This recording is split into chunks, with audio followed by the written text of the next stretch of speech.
Hello, Taylor Ellwood here, and today we're going to be talking about meditation myths, specifically debunking them. And I already see that I have Noctua and also my lovely and amazing magical co-teacher, experimenter, and so much more, Sheena, here as well in the live. So welcome, and welcome Arcadios as well. If you have any questions or comments as I am sharing thoughts on meditation today, feel free to drop those in. I'll be more than happy to answer them. So I've been meditating, I think, over 20 years now. And something I've really found fascinating about meditation is how often I discover people getting tripped up on it because they buy into what I'll call our meditation myths. And meditation myths, what do I mean by meditation myths? I mean very specific ideas around how meditation ought to work or what meditation is that actually keeps people from effectively employing meditation into their lives. So we're going to talk about those meditation myths today, and I'm also going to we may even do like a live practice here. And I'm also going to share a free resource with you a little bit later, a free ebook that I put together recently, called "Meditation Made Easy," and of course that'll also be in the show notes below. So I think one of the first meditation myths that I'm going to go ahead and debunk is the meditation myth that meditation, like effective meditation or real meditation, is only experienced when you've completely stilled your mind and you have no thoughts or emotions showing up at all. Speaking as someone who has a fair amount of thoughts and emotions show up at different times, I can safely tell you that, including in meditation, I can safely tell you that thoughts and emotions are a normal part of the experience. Now, what you do with those thoughts and emotions is up to you. And one of the outcomes of meditation can be and can include that focus on creating a still sense of mind where everything is just still and blank and you're not experiencing any thoughts or emotions. However, it's not the only outcome that can occur. And I think it's really problematic when we get focused on the idea of meditation is this experience where I'm supposed to be thinking, or I'm supposed to have complete no mind, no thought, no emotion at all, because it prevents people from actually exploring what the benefits of meditation and how meditation can be applied to their lives. Yes, we can achieve a state of no mind. We can achieve a state where our thoughts and emotions are silenced and still, and that's a wonderful experience to have. And if that's the main reason we're meditating, we're actually creating an attachment to that outcome, and that can actually keep us further from the actual experience of meditation.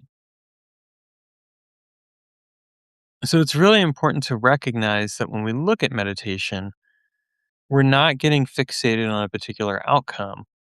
We're not having a set expectation around what it means to meditate. This also applies really to any other ideas that you might have around meditation. For example, if you're like, well, if I meditate, I'll become enlightened. I know plenty of people who've meditated who have not necessarily become enlightened people. I would even include myself in that because I've done a lot of meditation over the years, and I have not always been an enlightened person, whatever that might mean. Sometimes I've been an darkened person, whatever that might mean. The point being that, like, there's not a fixed state of being with meditation. And I think that when people get stuck on the idea of a fixed state of being, what ends up happening is that it limits the overall experience and efficacy of meditation and what it can provide for you, because the focus becomes this sense of like, well, it has to be this way. If I'm meditating correctly, then I should experience a state of mind and presence where I achieve this specific outcome. And if I don't do it, then I'm not a good meditator. And as a result, I don't you start to doubt yourself in other ways. I've seen this happen before. And it's really does a disservice to anyone who is practicing a given technique when they get stuck on the idea that that technique should be a certain way. Now, I'm going to go ahead and paste the free resource into the message here, and feel free to grab it if you want. And I would welcome any comments or questions or any myth or any questions you have around meditation, or if there are any myths that you would like me to debunk. I'm going to keep talking about this, but I would love to hear your thoughts. Now, one thing that I'm going to share in regards to meditation and kind of the debunking of it, or rather the debunking of myths around it, is also that there's not like a right way to meditate. For example, some people will sometimes worry that if I can't visualize, does that mean that I'm not able to meditate, or does that mean that I'm not able to do X, Y, and Z when it comes to magical work? Well, let's be honest here. Visualization is a pretty potent process or tool or experience. I mean, it's definitely used like in path workings. It's used in some other forms of meditation practices. And at the same time, it's not absolutely essential to meditation, and it's not absolutely essential to magic. One of the things that I've done over the years is I've really focused in on experiential aspects of meditation. So, for example, there's a practice that I do called water breathing meditation, where the idea is that you are dissolving blockages and tensions. I could describe this in a couple different ways. If I want to use it from a visual component, I could say, um, you know, imagine or visualize the tension in your body as an ice cube. And with each breath, what you're doing is you're gradually dissolving that ice cube in water and causing it to dissolve. And that would be one way to do it. But another way that I could approach it that would be just as effective and could be used by somebody who doesn't necessarily visualize is just say, allow yourself to feel the tension in your body and massage that tension with your breath, gradually loosening it up. Or I could say, um, if you feel the tension and it's like tight like a knot, just gradually pull on it, loosening it up and releasing the emotions and the beliefs and thoughts underneath, and that would also work. So those are a couple of examples of meditation or ways that we could explain a meditation technique that don't necessarily rely upon visual details and can still help a person meditate. The other thing that I often find with meditation is that sometimes people will get stuck on a particular idea around meditation as it relates to, like, what culture it came from or like what practice. And there are many different cultures and that have some form of meditation technique or process. Meditation isn't solely, for example, going to come from one part of the world or another. Now, it might have been called different terms or it might have been expressed different ways, but the fact of the matter is, I think it's fair to say that, like in any given culture, we can probably find at least some kind of technique that we could correlate to and say, well, that's a form of meditation.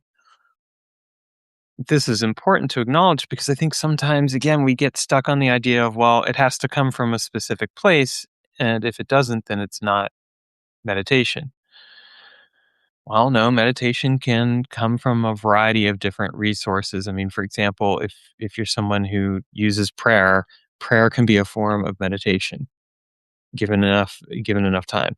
Or if you're using modern technology, like I earlier today when I woke up this morning, I was using a HemiSync technology for meditation. If you're not familiar with HemiSync, it's basically the alteration of sound between ears in order to create a specific state of altered state of consciousness. And that was my meditation process that I used this morning when I woke up because I was like, I need to do some meditation. I was self-regulating myself through some things, and that was one of the ways I did it.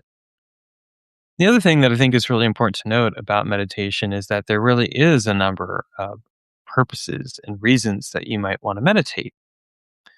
Um, One being, again, that stillness of mind, but another might be relaxation, easing of tension, attention, allowing yourself to benefit in that way. Another reason might be because you want to get a better sense of your physiology, or that you want to discipline your mind in a specific way or form. For example, I did a practice for a while called Zine, which was from Dogen, which was, for me, was a discipline practice because it was learning to create a very specific state of experience and awareness, and then using that to lead me deeper and deeper into stillness. And I found that to be a really good disciplinary practice in my magical work. So it was something that I continued to employ as a form of creating a deeper sense of focus. And I still use it on occasion to this day. Now, I just want to check in and see if anyone has any questions or comments, anything that's standing out to them. Um, okay. Well, welcome, Ian. Glad to have you here. Sheena said, I tend to use the phrase think, feel, imagine instead of visualize. Tends to be more accessible for folks so that they can adapt that instruction into whatever naturally works for them. Yeah, I think that's a great point, Sheena. Um, think, feel, and imagine makes a lot more sense than visualize because it's also removing the emphasis from that one form of sensory stimulation. A lot of times, y- you know, um, if we get focused on one form of sensory stimulation, we're ignoring our ears, for example. We're ignoring our ability to touch. We're ignoring smell. We're ignoring taste. We're ignoring other essential components. And that's not even including like temperature or kinesthetic awareness or other forms of awareness that play a role in our experience of meditation. So, and this is really important if you're going to lead a meditation and you are going to describe, the meditation, is to try and think of different words that you can use to help lead people into that meditation in a manner that actually accommodates and speaks to what their experiences may be.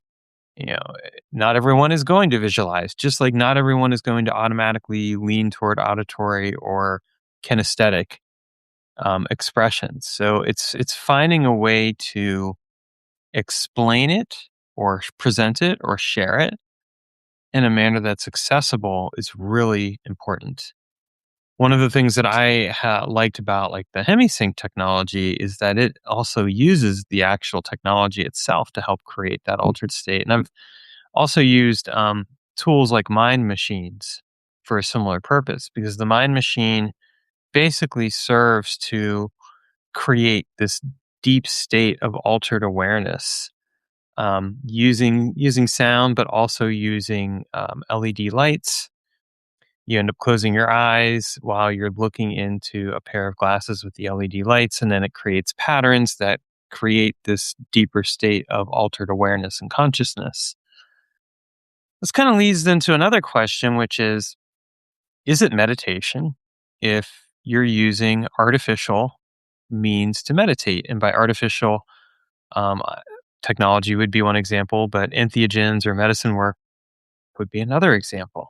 And I would say that these can be forms of meditation depending on how they are approached. I mean, I've certainly experimented with mind machines just for the purposes of just experiencing an altered state of consciousness without trying to do anything specific with it, but just because I wanted to experience it as a fun state of experience. Generally, though, when I use technology and or entheogens, I really try to focus in on creating a very purposeful state of experience, being in touch with my intention and what that intention is going to bring. Another thing that I've found that's been useful in terms of technology is actually scrying as a form of meditation practice. One of the ways that I've approached scrying is that I will use multiple devices for scrying at the same time. So I might use a black mirror and then also use a candle and actually purposely set up an optical illusion with the candle itself in order to create a very deep state of altered consciousness. In my book, Scrying the Divine, I talk about some of these examples of work with um, the altered state of consciousness and the tools. So I'm going to actually pop a link in here for that book as well. It's for the ebook version, but if you're interested, you can check it out. Um, it's a really fascinating way to explore how to use, you know, even something as simple as your natural environment with the right lighting or with other tools like a water bowl or something like that in order to induce an or a different state of consciousness. And we don't always have to use it for the purposes of communing with spirits. We can do scrying just for the purposes of connecting with something different for ourselves. So these are things to really think about and explore in our work. And I think that when it comes to meditation myths, it's really useful to recognize that there are multiple ways to meditate. There are multiple ways to have experiences with meditation. And we don't have to limit ourselves to an obvious or overt form of meditation in order to be able to successfully have a meditory experience. One of the things that I discovered early on in my meditation work also was that how essential it was to really claim the meditation practice on my own terms. I mean, it was important to learn the practice and understand like what the intention and purpose was as it might have been set out by someone else. But I think it's just as important to like connect with, well, why am I doing this? And in my case, like if I go back to way back in time to 2004, I started doing meditation because I recognized that I had a fair amount of trauma that I wanted to work through and release. And meditation became a tool in that process. I didn't just use meditation. I did go and see and work with a therapist. Um, but meditation was an essential part of that process because it allowed me to work through and release and dissolve a lot of stuck emotions and thoughts and tensions in my body that might have taken longer if I'd just done therapy. I do think that if you're going to use meditation for that purpose, it's really important that you get the necessary help and support that you may need around it. That you're not just trying to white knuckle it alone and use meditation as the only way to go through working through something. I've sometimes seen people do that. I've occasionally done that, and what I've discovered with that process is that it create a sense of progress, but it doesn't necessarily move the needle forward in a good way. And sometimes it can actually put you into a worse state of mind. And I think that's really important, or worse state of being an embodiment. I think that's a really important thing to acknowledge in a way that I want to be very clear is not saying like don't ever meditate. Sheena said, thinking about space and place and cultures matters too. I was chatting with someone this morning who said that he had such a problem meditating. He thought he needed something more active and guided because in a meditative state, he gets even more thoughts, but they're different. There's a difference with minds that are raised in Eastern and Western cultures and habits as well. There's also a huge difference in experience with people who have different neuro abilities. No one really talks about that. And we are the ones who fail in quotes, with traditional ideas of meditation. Hmm. Yes, I agree with that. Um, that's one of the reasons why I brought up the cultural thing as an example, and I've even brought up some of this other stuff because, again, it becomes one of those cases where we can really limit our experience around meditation because we're like, oh, well, it has to be done a certain way. Well, not necessarily. It can be done in multiple ways, and part of that can involve incorporating and planning for the fact that we may have different states of being. We're not there's a tendency, I think, sometimes to kind of apply a one size fits all approach to human consciousness that simply doesn't work and is not accurate. My consciousness may differ from yours in certain ways, and being able to acknowledge and accept that can play a significant role in the ability to achieve an altered state of consciousness. If you need, for example, to use technology as a form as an aid for meditating, well then be open to using technology, whether that's listening to a specific soundtrack or a guided visualization or pathworking, um, or whether it's using a hemisync machine or something else along those lines. Like these things are valid ways to help us achieve altered states of consciousness, and often it's really important to acknowledge this too. Often, like being able to achieve these altered states of consciousness brings a lot of benefits. So we shouldn't deny ourselves those benefits just because we've been told you have to do it this way, or it's been presented in a very specific context, and you're not supposed to do it outside of that context. Like I don't agree with that at all. We need to be our own teachers and our own experimenters. We need to be willing to try something out. And this is one of the reasons why, like with meditation practices, when I teach them, I really try to emphasize the importance of finding like a process and a technique that works for you. Not all of them will necessarily work for you. And that doesn't mean that you're deficient or unable to meditate. It just means that that particular process doesn't work for you. That's okay. Not every process will work for everyone. The important thing is that you give yourself permission and grace to explore meditation and explore what processes do work. Because again, there's a lot of benefits to it. Yeah, I would say that for me, what meditation has really done is it's helped me to ground and become more focused and aware. It's allowed me to discover a deeper state of awareness in terms of just some of the issues in my life. It's allowed me to dissolve and work through some of those issues. It's also been great for magical experimentation. I've come up with a lot of really useful techniques as a result of doing some meditation work. And I do meditation every day.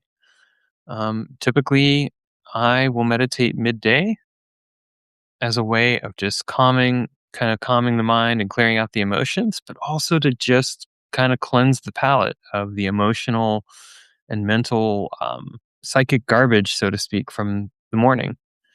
Um, and I've even at night lately actually been doing a meditation where I recorded a voice note for myself. And I've been listening to that voice note each night as a way of bringing clarity and direction toward where I want to be going with my life. And I think that that's been really helpful as well.